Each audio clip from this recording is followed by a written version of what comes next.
Bonjour à tous, aujourd'hui une autre vidéo qui va parler un peu des fractions. Je sais, j'en ai déjà parlé dans pas mal d'autres vidéos, mais surtout quand elles vous sont posées dans un énoncé de problème. C'est-à-dire que parfois, certains énoncés vont vous dire, voilà, je voudrais calculer, je dis n'importe quoi, les 3/5 de 50. Parce que je veux 3/5 du terrain qui fait 50 mètres carrés, par exemple. Ça pourrait être un énoncé tout à fait comme ça. Ou alors on va vous faire quelque chose de très compliqué, c'est-à-dire qu'on va vous dire que je veux les 2/3 de la moitié de 25 quarts.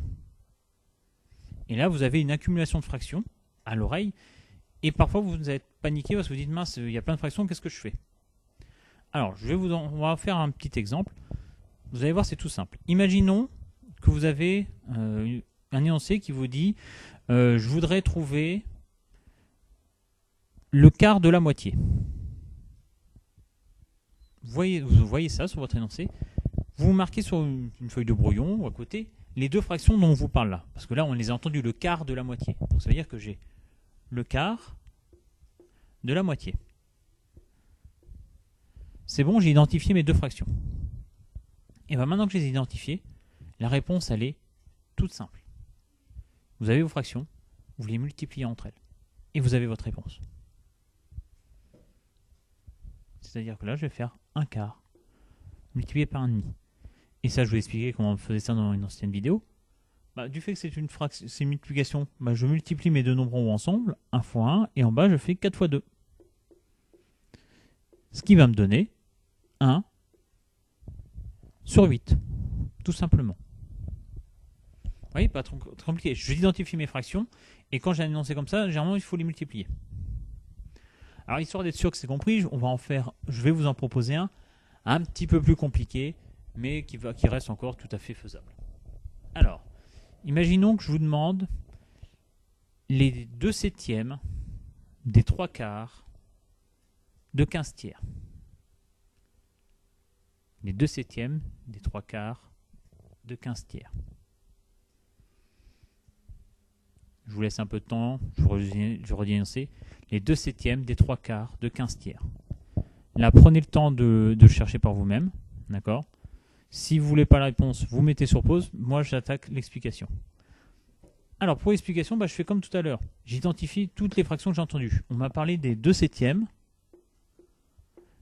des 3 quarts de 15/3. J'ai mes 3 fractions. Qu'est-ce que je fais? Comme tout à l'heure. Vu l'énoncé, comment il est mis, je les multiplie entre elles.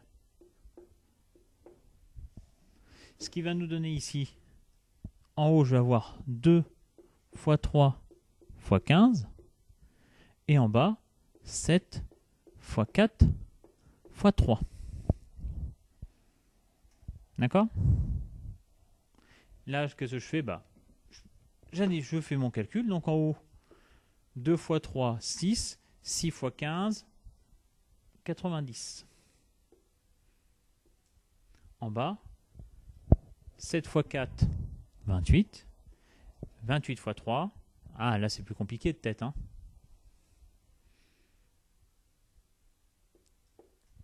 84.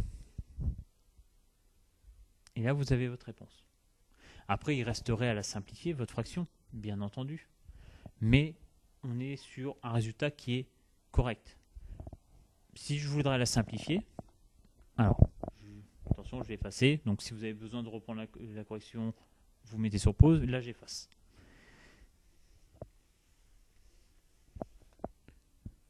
J'ai 90 sur 84. Là, je vais faire quoi? Là, je vois que mes deux nombres sont pairs. Donc, je vais pouvoir simplifier par 2. Donc, c'est-à-dire que je divise mon nombre du haut par 2. Je divise mon nombre du bas par 2. Donc, 90, ça va me donner 45. 84, ça va me donner 42. Et là, vous allez dire, oh, mais c'est bon, là, maintenant, j'ai fini. Ah non, on peut encore aller plus loin dans la simplification. Pourquoi? Parce que là, je peux simplifier par 3. Et comment je reconnais un nombre qui est simplifiable par 3? J'additionne ces deux chiffres. Et si j'obtiens un nombre qui est dans la table de 3, c'est que je peux le simplifier. Donc ici, je vais avoir, par exemple, 45, 4 plus 5, ça fait 9, c'est dans la table de 3. 42, 4 plus 2, c'est dans la table de 3. 4 plus 2, 6, 6 est dans la table de 3. Donc je peux diviser par 3 ces deux nombres. Si je divise 15 par 3, on va trouver 15. Et si je divise 42 par 3, on va trouver 14. Et là, je ne peux plus simplifier. Donc là, ma fraction, mon résultat serait simplifié au maximum. Voilà, j'espère que cette petite vidéo vous aura aidé et je vous dis à très bientôt pour une prochaine vidéo.